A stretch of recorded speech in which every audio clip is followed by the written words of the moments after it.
स्वर्ग जाने का असली हकदार कौन और वह कौन सा पाप है जिसे करने वाले मनुष्य को नरक जाने से कोई नहीं रोक सकता। आज एक प्राचीन कथा के माध्यम से हम आपको बताने का प्रयास करेंगे कि पूजा पाठ, दान धर्म, जप, तप आदि प्रकार के करोड़ों पुण्य के काम करने के बाद भी कुछ मनुष्य नरक में ही क्यों जाते हैं, तथा अत्यधिक घोर पाप करने पर भी कुछ मनुष्य को स्वर्ग की प्राप्ति किस पुण्य के कारण मिलती है। ऐसा वह कौन सा पुण्य है जो मनुष्य के करोड़ों पापों का नाश करता है, और ऐसा वह कौन सा पाप है जो उसके करोड़ों पुण्यों को नष्ट कर डालता है। तो चलिए दोस्तों, बिना देरी किए शुरू करते हैं। एक समय की बात है, देवर्षि नारद वैकुंठ लोक में जाते हैं और भगवान विष्णु से पूछते हैं, हे प्रभु, कुछ मनुष्य पाप करने पर भी स्वर्ग में क्यों जाते हैं और कुछ मनुष्य को पुण्य करने के बावजूद भी नरक में क्यों जाना पड़ता है। ऐसा वह कौन सा पाप है जो सभी पुण्यों को नष्ट कर डालता है, और वह कौन सा पुण्य है जो समस्त पापों को भस्म कर डालता है। तब भगवान विष्णु कहते हैं, हे देवर्षि, आज आपने संसार के कल्याण हेतु उत्तम प्रश्न किया है।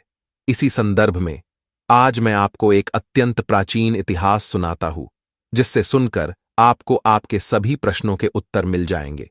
इसीलिए आप इस कथा को ध्यान से पूरा जरूर सुनें। जो भी मनुष्य इस कथा का श्रवण करता है, उसके समस्त पापों का नाश होता है। देवर्षि कहते हैं, हे प्रभु, आओ के मुख से इस कथा को सुनना मेरा सौभाग्य है। मैं इस कथा को ध्यान से पूरा अवश्य सुनूंगा और इसका प्रचार करूंगा। भगवान विष्णु कहते हैं, हे देवर्षि, पूर्वकाल की बात है। मध्य देश के एक नगर में एक ही समय पर 5 मनुष्यों की मृत्यु हो जाती है, और वे सभी मृत्यु के पश्चात यमलोक में पहुंच जाते हैं। यमलोक पहुंचने पर वहां का दृश्य देखकर वे सभी भयभीत हो जाते हैं। उनका अंग अंग कांपने लगता है।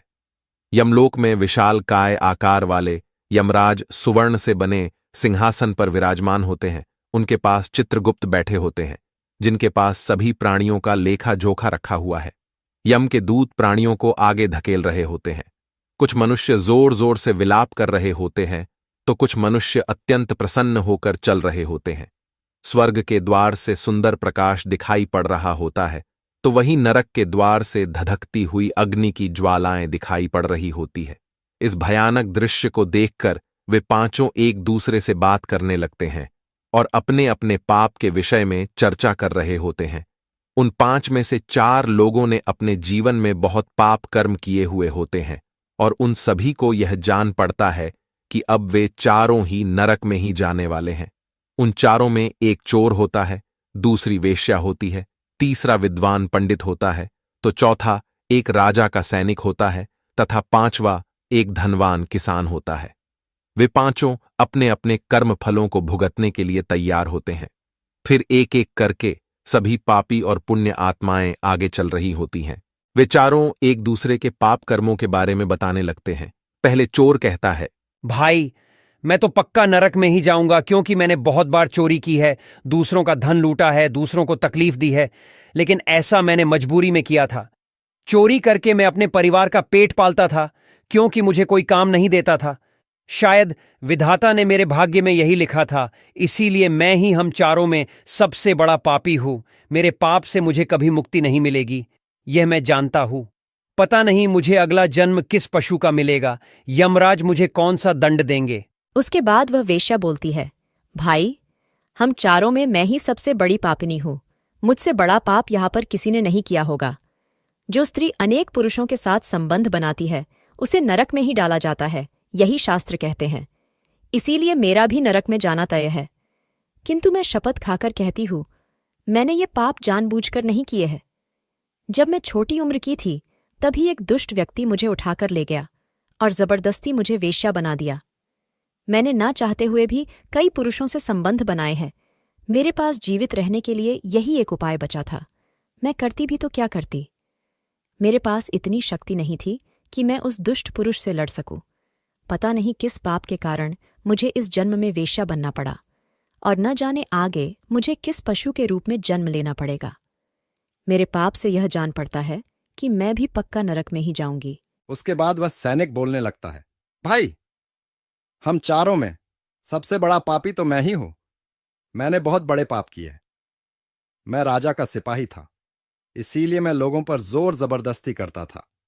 मैंने कितनों के प्राण लिए हैं, न जाने कितने मासूम लोगों को सताया है, न जाने कितने निर्दोष लोगों को मेरे हाथ से दंड मिला है।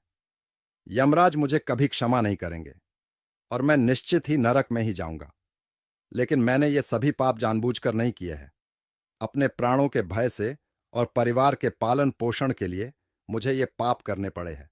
हमारा राजा जो कहता था उसका पालन हमें करना पड़ता था। राजा के विरुद्ध भला कोई साधारण मनुष्य कैसे जा सकता है? ये सभी पाप करते हुए मुझे अत्यंत दुख भी होता था और मैं जानता था कि ये पाप करने से मुझे नरक की ही प्राप्ति होगी। किंतु परिवार के मोहवश होकर मैंने ये काम किया है। लेकिन पाप तो पाप होता है, पाप करके पश्चाताप करने का क्या फायदा?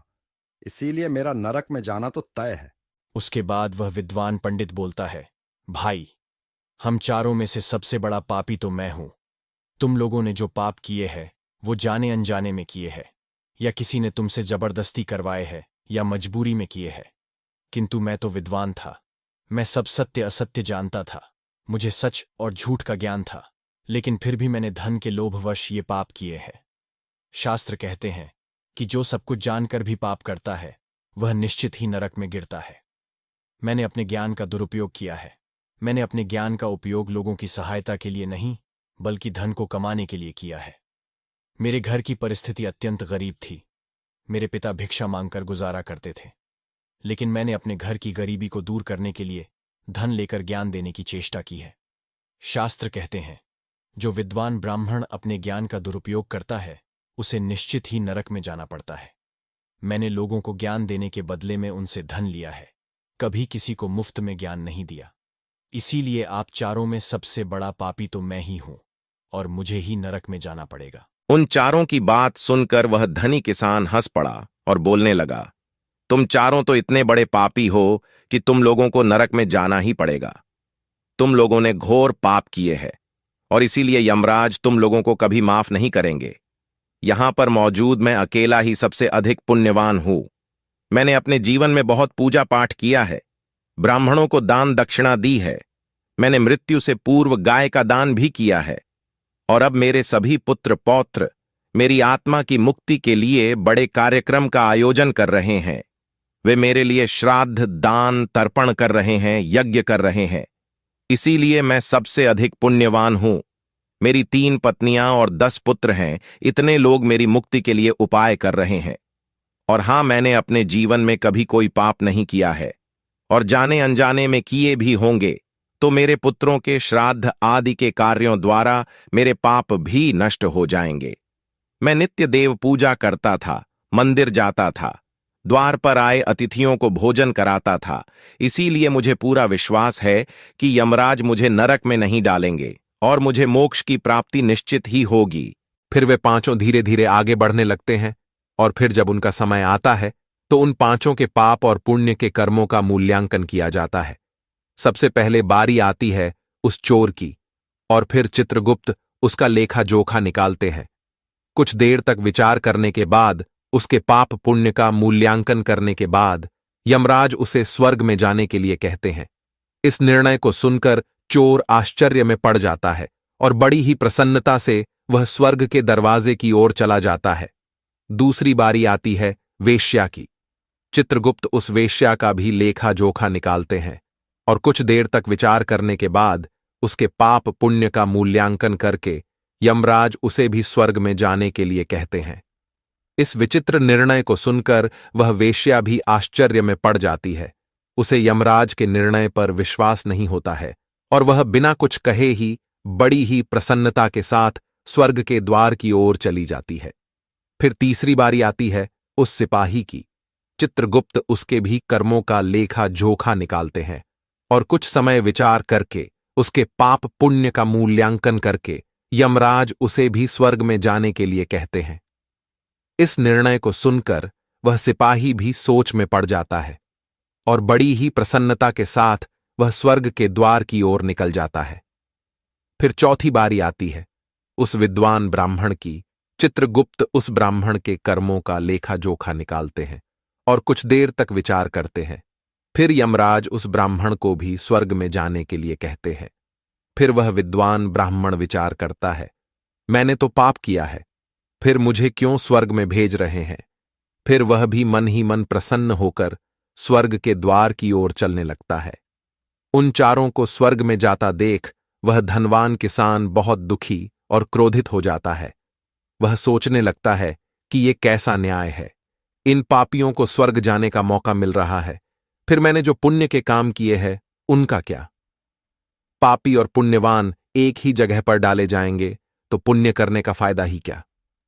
फिर उस धनवान किसान को यम के दूत जोर से धकेल देते हैं और कहते हैं, अरे पापी, तू आगे चल, तुझे नरक में डाला जाएगा, यमराज तुझे माफ नहीं करेंगे।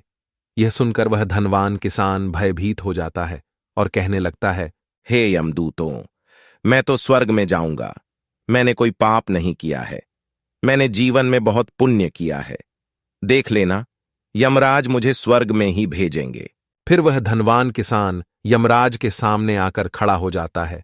चित्रगुप्त उसके कर्मों का लेखा जोखा देखते हैं और उसके पाप पुण्य के कर्मों का मूल्यांकन करते हैं तो उसके पाप का पलड़ा भारी हो जाता है।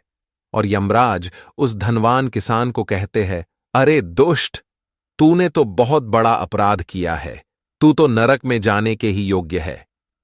इतना सुनते ही वह किसान थर-थर कांपने लगता है और यमराज से कहता है, हे धर्मराज, यह अन्याय है, मैंने तो जीवन में कोई पाप नहीं किए हैं और पुण्य ही किए हैं, आप मुझे नरक में क्यों डाल रहे हैं।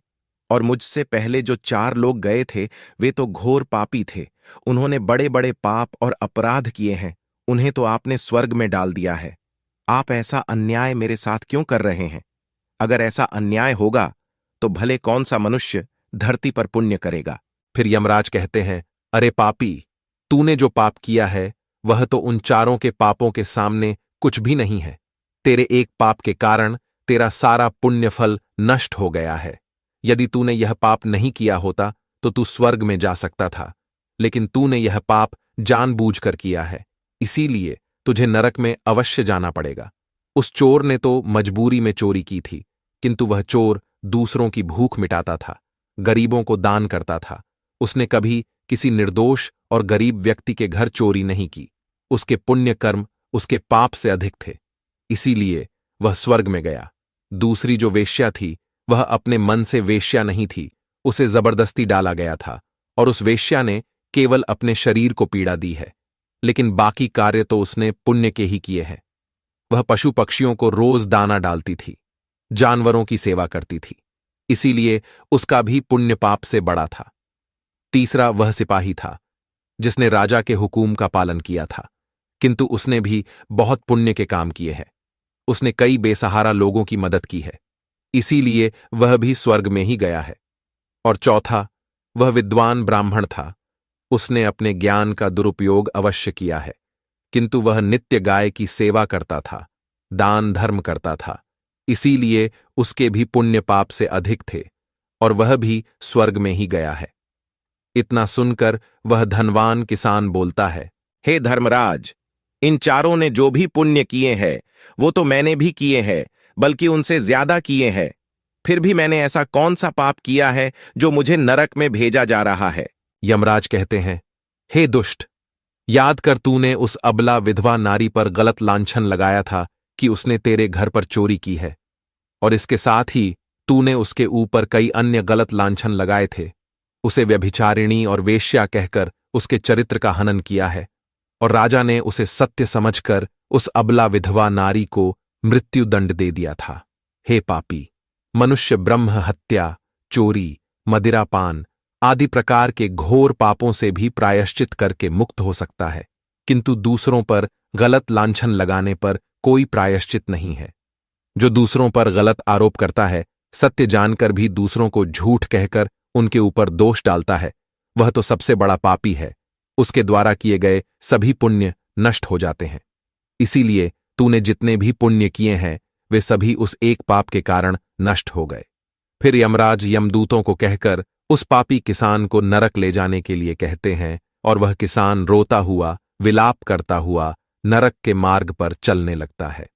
हे देवर्षि, इस प्रकार से उन चारों ने पाप करके भी उन्हें स्वर्ग की प्राप्ति हुई है, किंतु उस किसान ने जघन्य अपराध किया है। किसी अबला स्त्री पर गलत लांछन करके उसका चरित्र हनन किया है। एक स्त्री सदा ही पूजनीय है। जो भी पुरुष स्त्री पर गलत आरोप करता है उसे महापाप लगता है। कभी किसी स्त्री की दुर्बलता का फायदा नहीं उठाना चाहिए।